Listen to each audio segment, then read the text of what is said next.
Hello, my name is Karen Kelley and I am currently a third year fine arts student at NCUC. Welcome to my presentation, which will discuss the results of my dissertation research, which poses the questions, can you be a successful artist and a mother? Subtitled, Does Motherhood Remain a Taboo in the Art World? In this presentation, I will clarify the definitions of motherhood and success. I will explain why I'm interested in this subject and then place the question in its historical and social context before I outline my research methodology and results and then state my conclusion. Why does this subject interest me? Well, I'm a mature student who discovered the joys of an art practice later in life. I was a teenager in the 1970s when feminism made great strides in campaigns for gender equality. In the 1980s, I chose to give up a professional career to be a stay-at-home mum, and so gained a great deal of experience of the changes and challenges that being a mother brings. But that experience led me to question whether society valued the nurturing role of mothers. Well, I've recently discovered that I was in good company, as the influential writer and poet Adrienne Rich commented in 1978, "We know more about the air we breathe and the seas we travel than about the nature and meaning of motherhood." So, after coming to an art practice later in life, my work has explored the role of the mother and has led me to question whether enough has changed to give mothers equal opportunity to be successful. For clarity, I have provided definitions of the topical words as used by leading feminist writers. You will note that neither mother nor mothering are related to gender. Motherhood refers to the patriarchal institution of motherhood. Success can be measured in many ways, but for this purpose I define it as the positive recognition of one's work by peers and relevant institutions, together with achieving financial independence from art alone. And finally, please note that references to social context in the art world refer to Western culture. The 19th century social construct of femininity dictated that women remained at home, preparing for marriage and motherhood whilst being trained in gentle arts such as drawing or embroidery. As society was patriarchal, so the art world was patriarchal. It was difficult for women to train as professional artists. The few who did generally had an artist father or connections within the art world that enabled them to progress. It was considered unsuitable for women to attend life drawing classes, which were the essential training. Social restrictions for women restricted their freedoms outside of the home, and so their subject matter was limited to home and the domestic space, and such subject matter was considered sentimental and not worthy of fine art. Many changes occurred in the 20th century that affected women and provided greater opportunities. The suffragettes achieved the right for women to vote. The war effort required women to fill jobs vacated when men joined the forces. Two highly influential books questioned the concept of femininity and the experiences of women as housekeepers and mothers. These books were instrumental in leading to the 1970s second wave of feminism, which fought for equality of opportunity in education and in job opportunities. In the art world, the need for this is exemplified by a quote from Hans Hofmann, leading artist, teacher and pioneer of abstract expressionism, who complimented the work of one of his leading female artists by saying, "This is so good, you wouldn't know it was done by a woman."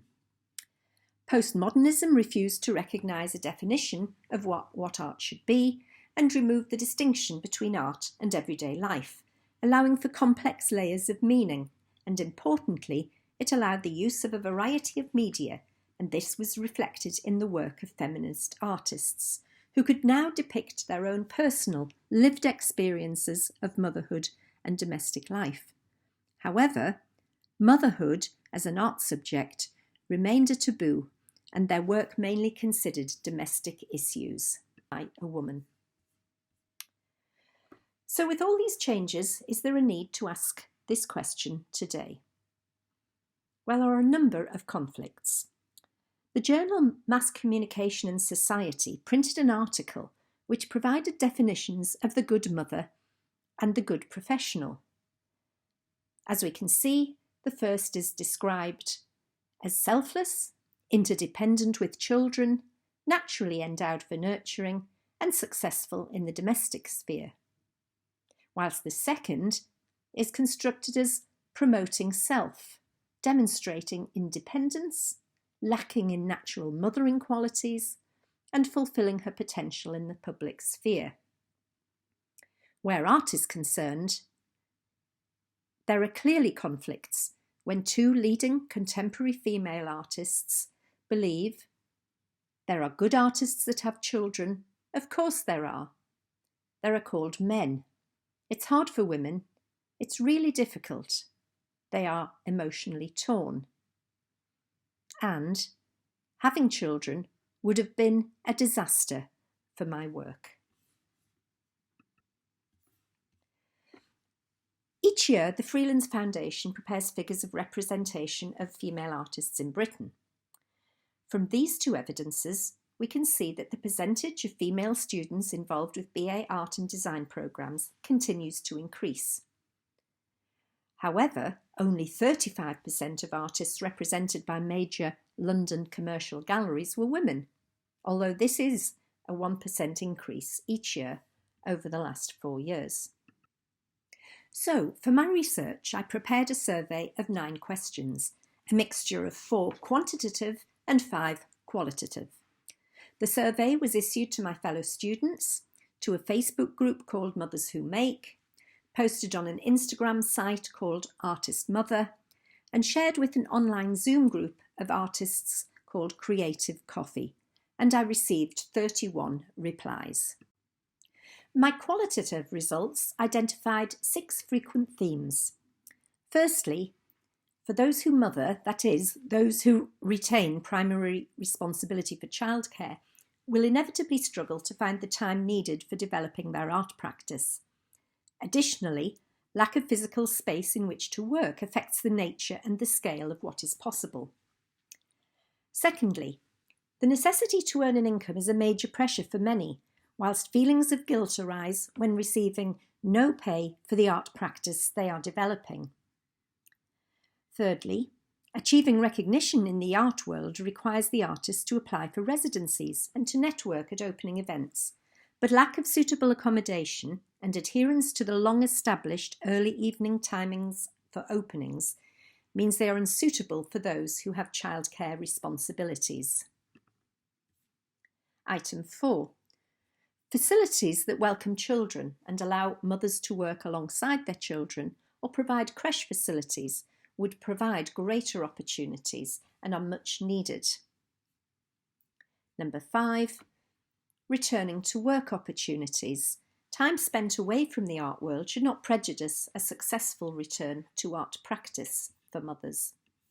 And finally, we need to change the stereotype of what an artist looks like and how they behave. There were some positive outcomes. It's important to note that they mentioned feeling more focused and productive because their time was limited. They felt a new depth of emotion, which improved their work, and they discovered a new enjoyment at sharing creativity and seeing the world through a child's eyes.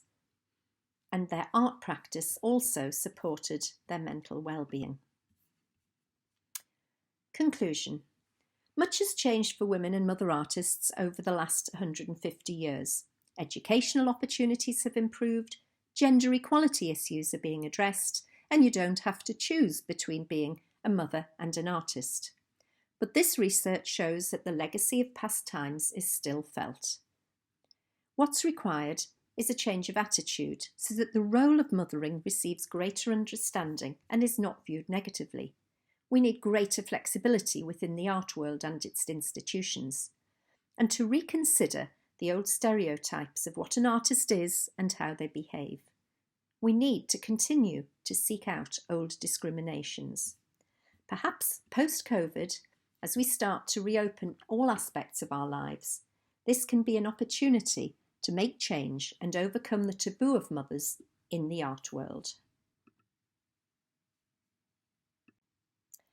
Thank you. Quantitative results. With regard to age, the 3 responses in the 25 to 34 age group and the 15 responses in the age group 35 to 59 together represent mothers with younger families. The next group, age 50 plus, provided 13 responses and represents those whose children are older or who have left home and so provide a different perspective. 28 responders were parents, 3 non-parents, 1 identified as male, but all respondents identified as artist creatives, and notably 27 respondents continue to believe the art world remains patriarchal.